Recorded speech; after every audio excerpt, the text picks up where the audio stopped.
नमस्कार, भक्ति व्रत कथा चैनल पर आपका स्वागत है। कथा सुनने से पहले आप हाथ में थोड़े से गेहूं के दाने ले लें। एक गांव में एक साहूकार के 7 बेटे और एक बेटी थी। सेठानी ने सातों बहुएं और बेटी सहित कार्तिक कृष्ण चौथ की करवा चौथ का व्रत किया। उस लड़की के भाई हमेशा अपनी बहन के साथ भोजन करते थे। उस दिन भी भाइयों ने बहन को भोजन के लिए बोला। तब बहन बोली, भैया आज मेरा करवा चौथ का व्रत है, इसीलिए चांद उगेगा जब खाना खाऊंगी। भाइयों ने सोचा कि बहन भूखी रहेगी, इसीलिए एक भाई ने दिया लिया और एक भाई ने चलनी लेकर पहाड़ी पर चढ़ गए। दिया जलाकर चलनी से ढककर कहा कि बहन चांद आ गया है, अर्घ दे ले और खाना खा ले। तब बहन ने भाभीयों से आकर कहा कि भाभी चांद देख लो।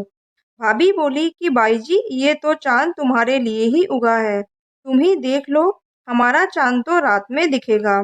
बहन अकेली ही खाना खाने बैठ गई। बहन अपने सातों भाइयों के साथ खाना खाने बैठी तो पहले ही कोर में बाल आ गया और दूसरे कोर में उसे ससुराल से बुलावा आ गया कि बेटा बहुत बीमार है, सो बहू को जल्दी भेजो।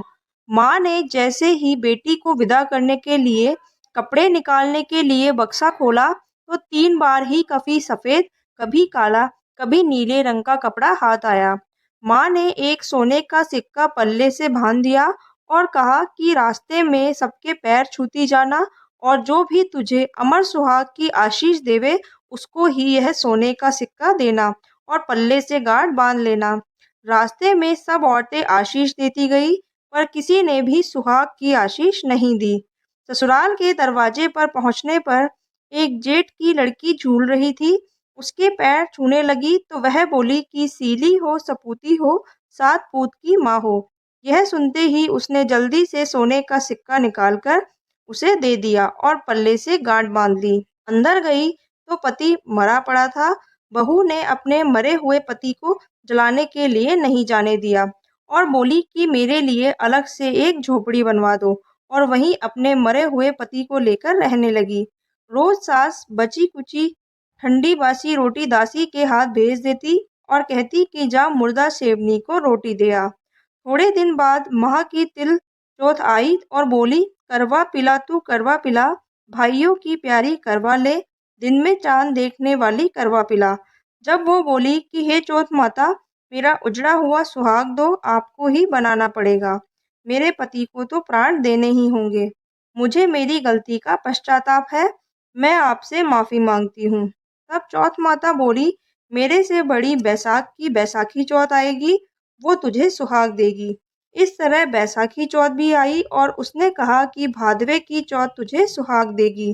कुछ महीने बाद बैसाख से बड़ी भादवे की चौथ माता भी स्वर्ग से उतरी और वही सब बात कहने लगी कि करवा पिला तू करवा पिला, भाइयों की प्यारी करवा ले, दिन में चांद देखने वाली करवा पिला। तब उसने चौथ माता के पांव पकड़ लिए और चौथ माता से बोली कि तेरे ऊपर सबसे बड़ी कार्तिक की करवा चौथ माता है, वही तुझसे नाराज है और तुझे उसी से अपने पति के प्राण मांगने पड़ेंगे। कार्तिक का महीना आया, स्वर्ग से चौथ माता उतरी और चौथ माता आई और गुस्से से बोली, भाइयों की बहन करवा ले, दिन में चांद उगानी करवा ले, व्रत भांडनी करवा ले। साहूकार की बेटी ने चौथ माता के पैर पकड़ लिए और रोने लगी कि हे चौथ माता, मैं ना समझ थी, मुझे इतना बड़ा दंड मत दो। तब चौथ माता बोली, मेरे पैर क्यों पकड़ कर बैठी है? तब वह बोली, मेरी बिगड़ी आपको ही बनानी पड़ेगी और मुझे सुहाग भी देना पड़ेगा, क्योंकि आप सबकी जगमाता है और सबकी इच्छा पूरे करने वाली है। तब चौथ माता खुश हुई और उसे अमर सुहाग का आशीर्वाद दिया। इतने में ही उसका पति उठकर बैठ गया और बोलने लगा कि मुझे बहुत नींद आई। वह बोली, मुझे तो 12 महीने हो गए, मुझे तो चौथ माता ने ही सुहाग दिया है। तब पति बोला कि चौथ माता का विधि विधान से उजमन करो। उधर ननद रोटी देने आई तो उसने 2 जने को बोलने की आवाज़ सुनी, तो अपनी माँ को जाकर बोली कि भाभी तो पता नहीं किससे बातें कर रही है। तब सास ने जाकर देखा कि बहू व बेटे दोनों जीम रहे हैं और चौपड़ पासा खेल रहे हैं। यह देखकर वह बहुत खुश हुई और पूछने लगी कि यह सब कैसे हुआ। बहू बोली, यह सब मेरी चौथ माता ने ही मुझे दिया है। बहू ने सास के पैर छुए और सास ने अमर सुहाग का आशीष दिया।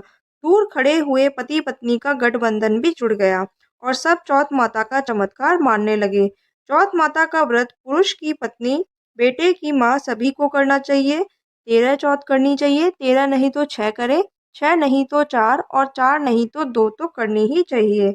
हे चौथ माता, जैसा साहूकार की बेटी का सुहाग अमर किया वैसा सभी का करना। कहता न सुनता न हुकारा भरता न, सभी को अमर सुहाग देना।